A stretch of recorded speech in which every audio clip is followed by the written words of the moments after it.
Westminster College, located in Salt Lake City, Utah, is a center of learning and cherished alma mater to thousands of professionals across the world.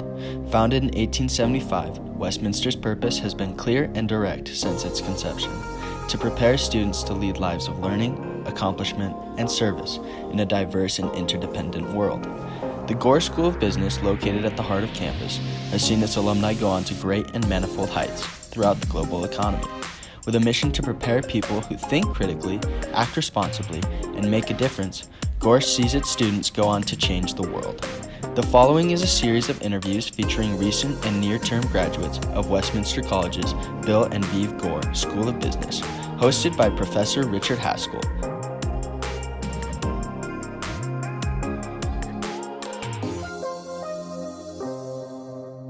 So we're here today with Hannah Williams, today with Michael von Bamos, I know Logic. Here today with Sarah Knoll, and we're here today with Zach Scott, here with Ryan Reese. Hannah, thank you so much for being with me today. Thank you, Rick. I'm excited to be here.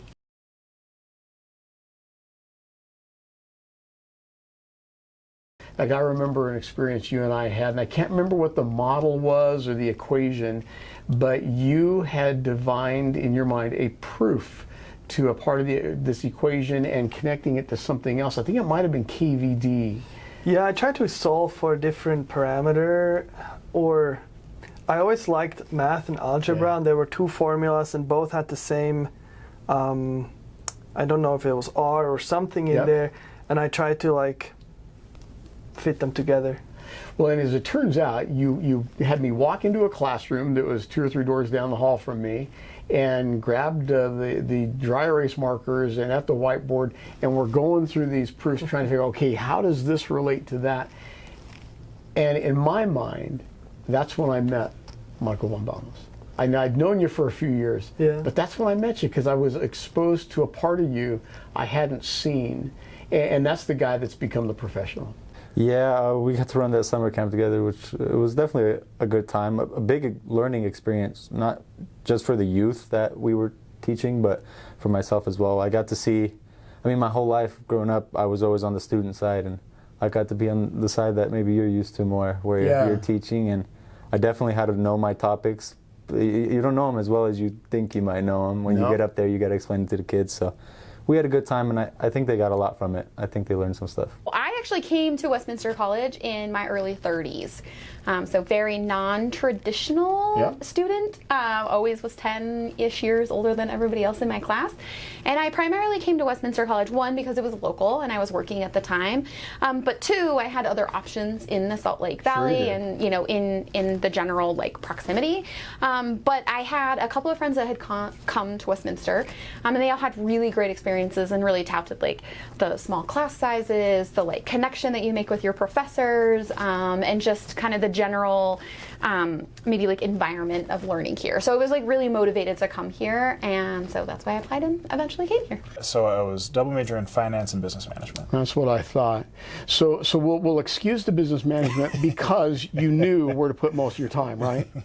Okay. Yeah, absolutely. Your class was demanding. It took a lot of time. Well, thank you. Thank you. That's one of the better compliments that you can give me, to say that and still be here and smiling at me without having, clobbered me. Wow. So it's just so fun to come back on campus and see old professors, and I learned so much in your courses. So yeah, I'm not sure that we love when you say old professors. I think you mean professors you've known for a long time, that's right? What I meant. Yeah. Okay, you try to temper expectations for students and say, hey, let's put this in perspective.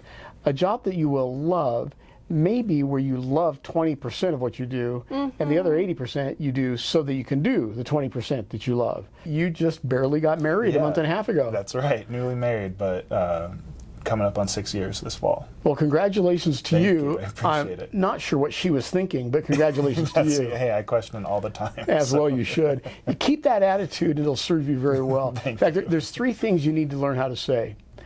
You're right, I'm wrong, I'm sorry. Master those. Just roll off your tongue, and it will smooth the glide path for the next 40 or 50 years. I'll keep that in mind. Well, this is obviously a big place, and with your intellect, your skills, you could have gone to lots and lots of colleges. What brought you to Utah, and what brought you to Westminster College? You know, chance, really, or coincidence. So my the family that hosted me during my high school exchange year, they live in Utah, and I was out here for a wedding of one of my host siblings, and I was like, that was in February of 2015, and I knew I'd like to start college in the fall, so I went to the U, tried to explain to them my situation, and they were like, yeah, I'm not really sure what we can do for you, or like if something, like I had questions about transferring credits from Switzerland to the college, and they were not very like friendly or open to discuss that, and I walked on the I really was like, oh, just take me home, I'll just go to college in Switzerland or university in Switzerland. And then my host mom was like, no, there's one really close, let's just give it a shot. And so I came here. I think it was Liana Kowalis that was like an international student recruiter, and she just happened to be in the office, so they were like, yeah, just talk to her, and really friendly, and helped me explain how I transfer the credits and everything. And I mean, it's a gorgeous campus, and I immediately felt like, okay, if this works out, I'll come here, and so I came here. In order for me to achieve the goals that I needed, the only way to do that was to come get a traditional education. Although I was very good at what I did, I kept like bumping up against like, well, you don't have a degree, the other candidates have a degree. So after I got my degree, I actually left that company, and I am now at like a global firm where, you know, I have a little bit more growth potential with the degree, and I definitely couldn't have even applied there without the degree. And you say a global firm. Are we comfortable saying the name of the firm? Yeah. Okay, so you work with Goldman Sachs. I do. So isn't Goldman Sachs the finance antichrist? I mean, let's be honest. It kind of is, yes. No, it's not. No, it's not. No. Goldman Sachs is a fascinating company. Yeah, it is definitely, you know, one of the largest investment banks in the world, and, you know, that opens me up to like some cool opportunities that I definitely wouldn't have had without the degree. So you begin your Westminster academic experience with that Business 101 class, right?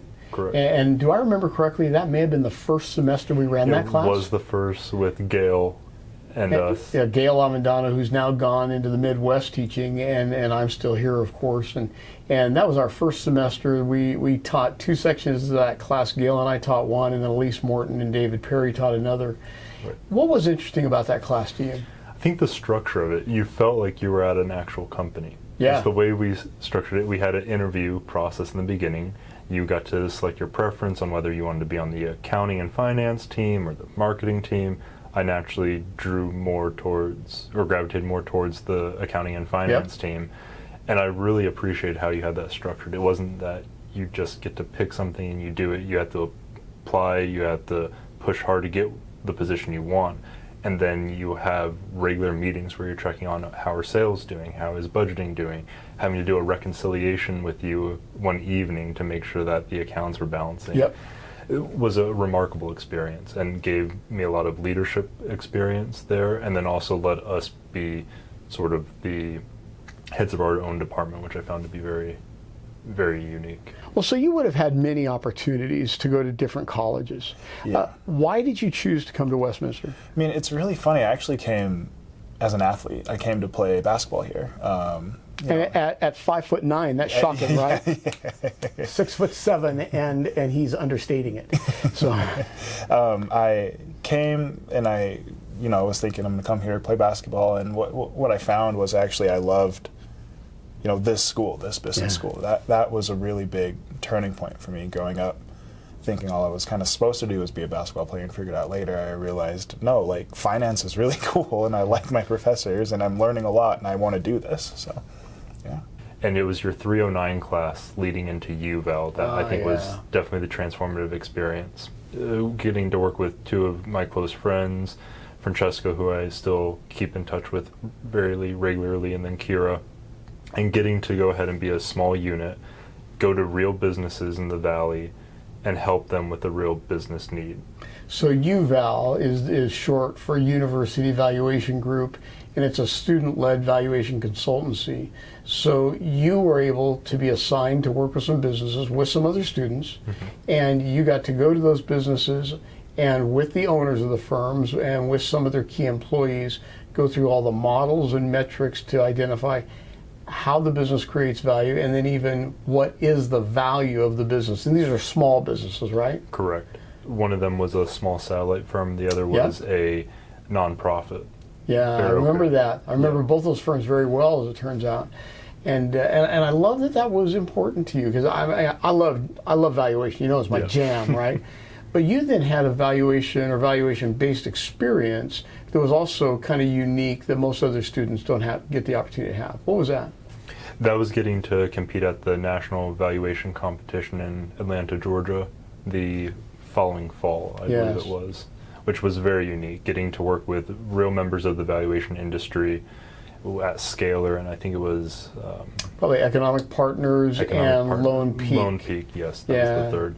And getting to work with real world professionals in the valuation field to help us refine both our thought process behind the valuation, help us think more critically about what questions to ask and how you might view it from a different lens, and then helping us refine our pitch, make our decks more streamlined, and then getting to go ahead and pitch that to real-world private equity professionals was an amazing experience. That was the first time that the college had ever entered that competition. And admittedly, we had a lot of competition. I think we took 2 teams that year, is that right? Or did we just take 1? I think I went the second year. So you went the second year. Correct. Okay. And we took 2 teams that year. Right, and one of those teams ended up walking away with one of the top 3 positions, correct? Correct. So I think they earned second place. That's right. But everybody that participated and competed did just an amazing job. I couldn't have been prouder of you guys. I have a marketing degree that is not a traditional finance degree. I didn't go to an internship there and then get hired. I came on as a lateral hire, and I have a marketing degree. So I could easily feel insecure against my peers and think like, oh, I don't have like the skill set, but my marketing degree is extremely useful there. I, get tapped by my peers, superiors, things like that, to kind of like look at PowerPoint decks, like how could I make this messaging better? And so through that, I'm able to kind of like show that skill set that I have. But also I have a peer that has a poli-sci degree and another peer that has a language degree and all of these things, and I get to engage with them, see how they approach problem solving, see what their take is on things, and through that kind of collaborative experience that Goldman really touts, I'm able to not only progress my career, but like get these really cool skills and talents from my very talented and competitive peers. Tell us where you're at, what you're doing, and what do you think comes next? Yeah, so currently I'm a finance associate for IPA Power, which is a Blackstone portfolio company. We're part of their Energy Fund 3. And so we're a IPP, or an independent power producer. So we're a development shop that will do both buy-side, sell-side for renewable assets, as well as our own greenfield development.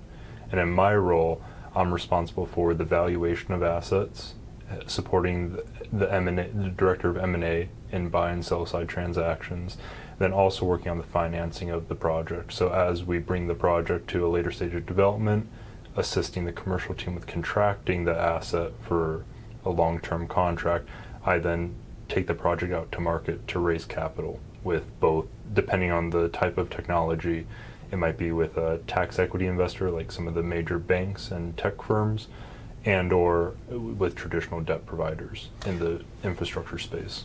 Well, so you graduated in what year? 2018, so May 2018. And then you went to work directly for a company here in the area, right? Yes, yeah. They said they've never seen a recommendation like the one you wrote for me, and they were like, this guy needs to be hired. And so thank you for that. But yes, I started there and have worked there ever since. I worked for almost 2 years, and then I became a senior analyst. And now I think it's August 5th or 6th will be my 4-year anniversary, so it's like a couple days away.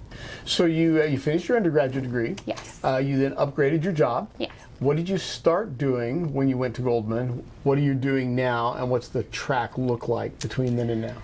Yeah, so I started at Goldman Sachs as, I would say, like a team lead.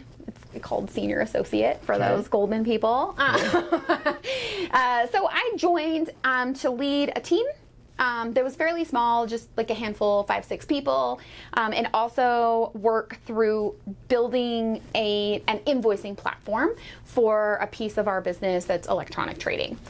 So that's kind of like what I joined for. I am now a vice president at Goldman Sachs, and I lead all of Salt Lake City for an entire department, so more like 40 people, and all of the strategy that comes along with that as well.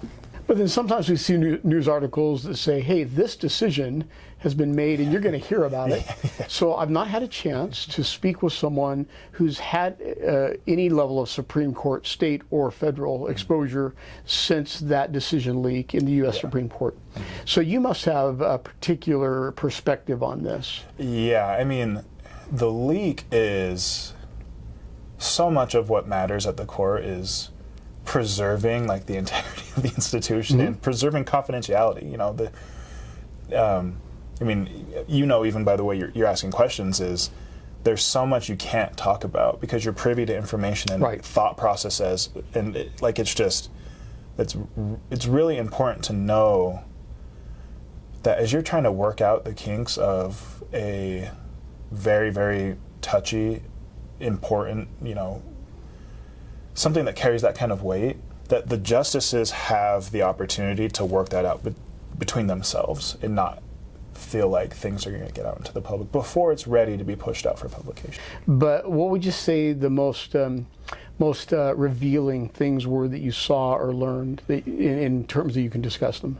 Yeah, I mean, I think generally, and I definitely thought about it, like you look at the court system, you have district courts and you have appellate courts and you have all these different kinds of courts, and you never get to see behind the curtain of, what does a judge do on a day-to-day, right? What does this process look like of them making decisions? So the Utah Supreme Court is an appellate court, so something happens at the district court level, you can appeal it, and you kind of get another shot to prove your case, or if something went wrong at the district court, you get to try again.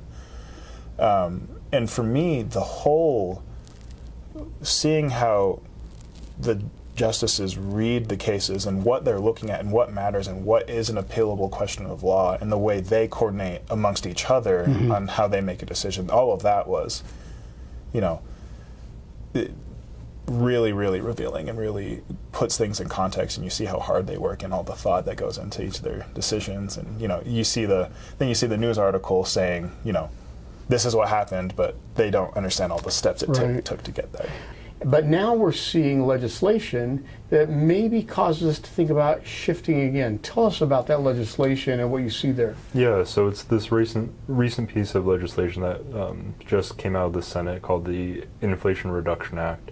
At a high level, it carves out several, I think it's around 300 or 350 billion for clean energy. And what effectively it does is it extends the tax credits for renewable energy development, with particular emphasis where it will keep the current levels of the tax credit, extending them out. Some of them it will increase. But what's really interesting I see is that it provides for certain adders if you have a certain amount of production from domestic sources, which currently don't exist in the U.S. for renewable energy. Most of the raw materials, the panels, the batteries are coming from Southeast Asia.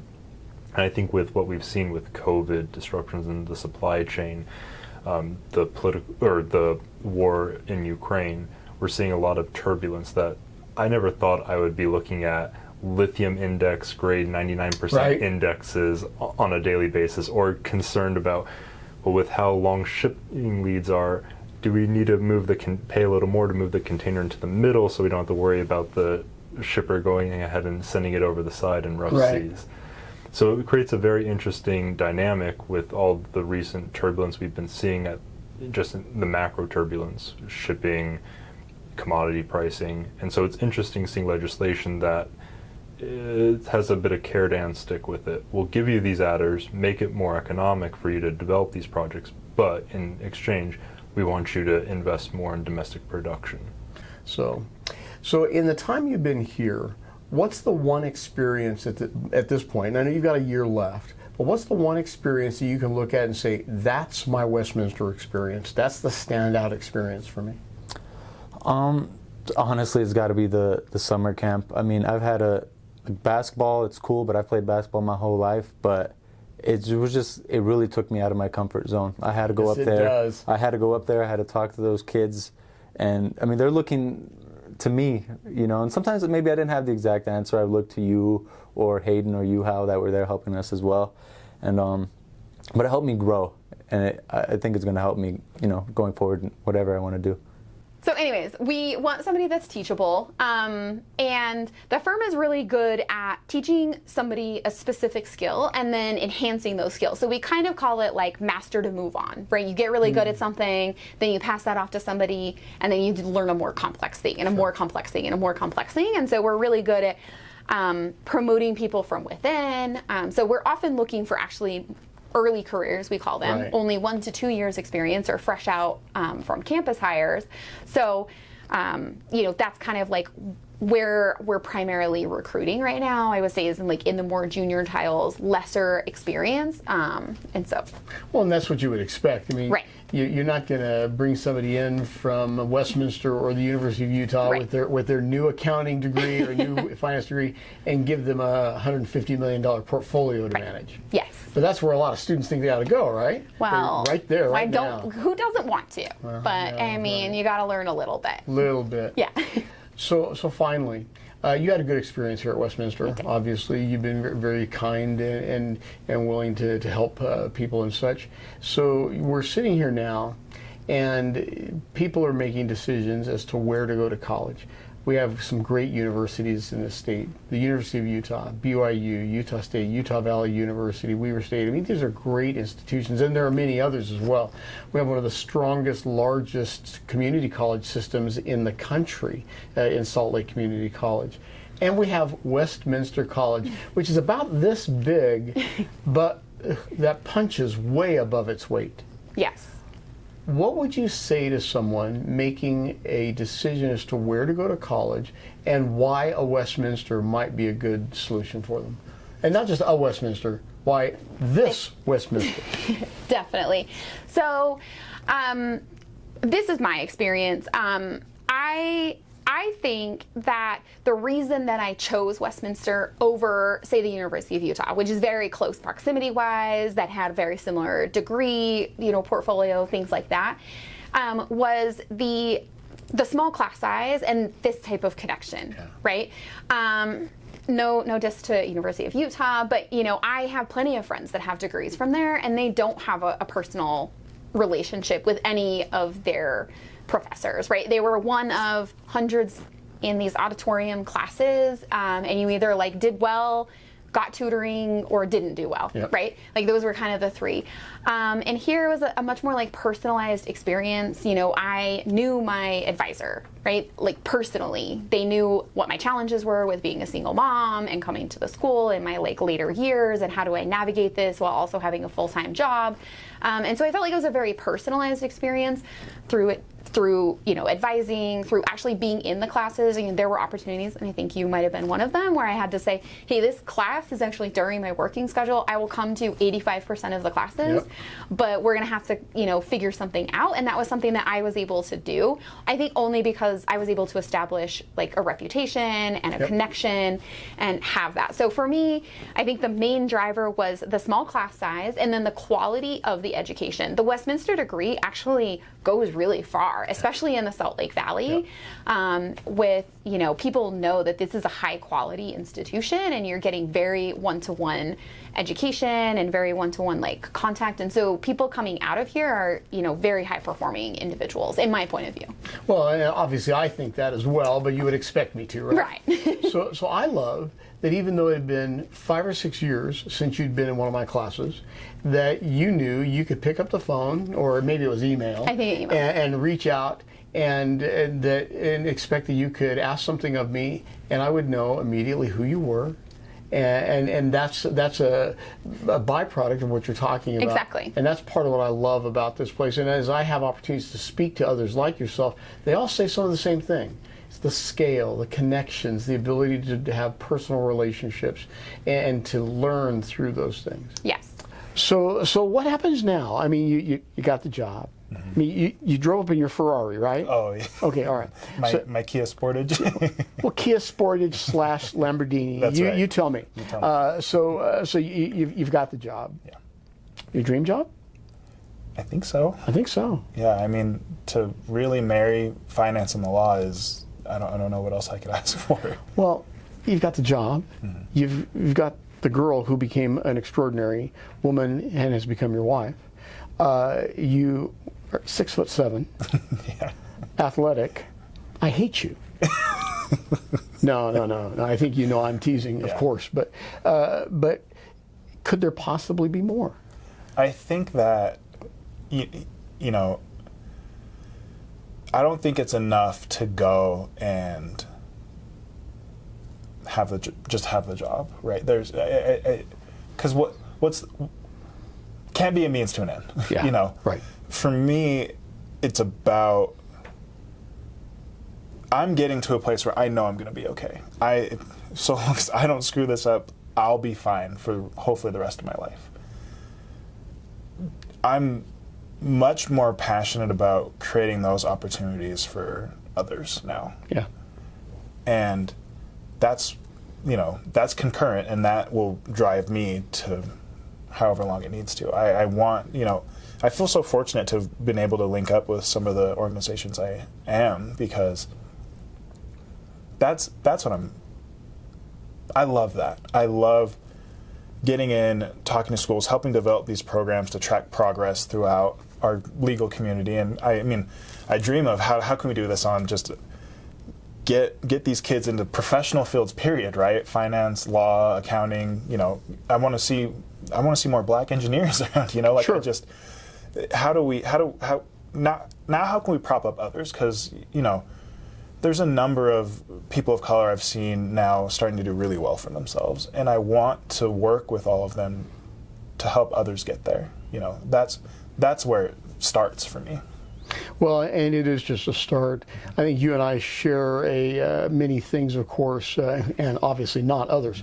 But one of them is that I think we recognize that while giving that hand, giving that opportunity, sharing of that intellectual, emotional, maybe financial, even resource, may not be our obligation in a domestic capitalist society, Right. but it may be our opportunity. Absolutely. And as such, maybe even our responsibility. And I'm kind of parsing words here when I say not obligation, but it is our responsibility. And some people are going to say, well, aren't those the same thing?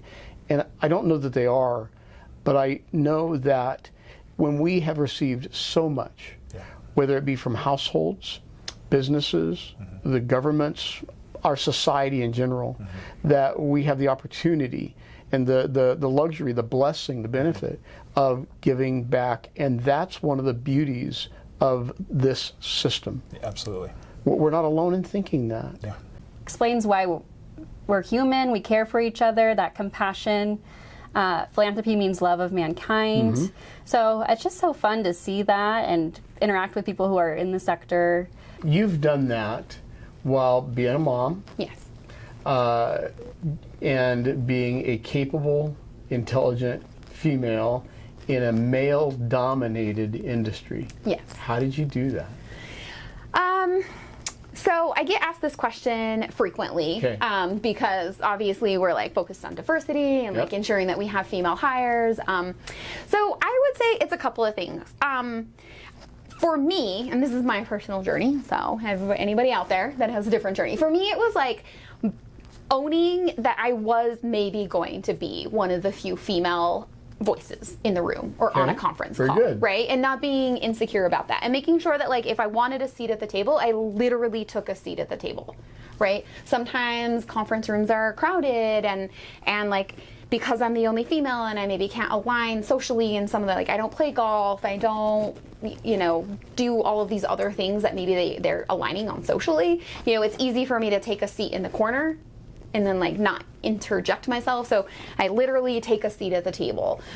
So law school, what is it about law school that's attractive to you? I mean, it's a lot of work, man. It is definitely a lot of work. I took a business law class here, and my dad's, he's dabbled in his businesses, and he's kind of sometimes I don't even 100% pay attention to him, but he's always talking to me about this law when it comes to renting and sometimes I find it interesting. I've also I would like to make an impact on people perhaps, and I feel like as a lawyer and attorney, I feel like you have the ability to make more of a direct impact on helping people. So that's why it's interested in me. So in the years that you were here, aside from, I think, having met your then future wife here, what would you say were the transformative moments, the pivotal experiences? The pivotal experiences, I think, so I took in terms of informing my interests, right, I took the general business classes, and then I took a May term class from you, which was the power of multiples, right? Oh yeah, that's right. That research project we did, it about killed some of us. It was. Yes. But when you kind of peel back the layer of what do these multiples mean, and what is a little bit more financial engineering, right? And I thought, oh, no, this is really cool. So yes, it is. From that moment, and there's that coupled with my decision to step away from basketball, I think were two kind of key things informing what I wanted to do. I realized school is really awesome. Basketball's not what I thought it was going to be. And now I just want to dive headfirst into being a student, which something, I never really had the opportunity to do because I was a student athlete forever. Now I got to just focus on school, and that was great. So you finished your degrees here, you had some good experiences, and then you went on to the University of Utah's MSF program. I did, yeah. And you finished that quickly, or you kind of coupled it with your law school there? I finished it quickly, so I did it from January to August, so that spring and that summer semester. I'm sorry. That's not quickly, that is rocket speed. It was. They worked, they were really flexible with me. They let me take the number of credits each semester that I needed to. Many credits, which was great. It actually was kind of the best thing to prepare me for law school. Okay. I'm grateful to have realized some of the best part of higher education, and that is having gone from having the faculty and student relationship to the colleague and friend relationship. I'm grateful for that. No, so am I. Thank you very much. Well, thank you, and thanks for joining me today. Anytime. Okay.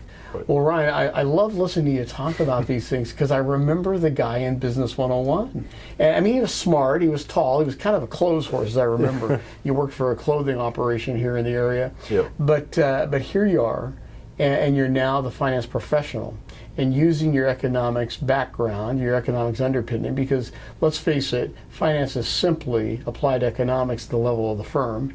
Yep. And you're using everything that you picked up here to create a great career for yourself and to be a great representative of the Gore School of Business. I'm grateful for the relationship we have, and I appreciate you coming in today. I am as well, and thanks for inviting me back. Westminster, and specifically this Gore School of Business, has offered me so many opportunities, and I love catching up with people I've made close relationships over the years, and always want to be able to give back to this school because it's offered me so much. Well, thank you. Yeah. Well, Zach, I can't tell you how appreciative I am, A, for the friendship, because we've known each other for more than a minute or two now, and I absolutely respect and adore your now sweet wife, but also for the friend you are to the college and to the Gore School of Business. Mm-hmm. Thanks for taking some of your time and visiting with me today. Thank you. It was wonderful to catch up, and go Griffs. All right, pleasure. My name is Rick Haskell, and I'd like to thank you for watching this video as part of the Grads of Gore video series. In this series, we highlight graduates from Westminster College's Gore School of Business, brought to you through the Center for Financial Wellness. We'd like to invite you to follow us on social media at our Instagram, YouTube, LinkedIn, and Facebook sites. You're welcome to use the QR codes provided or simply go to this site. Thank you.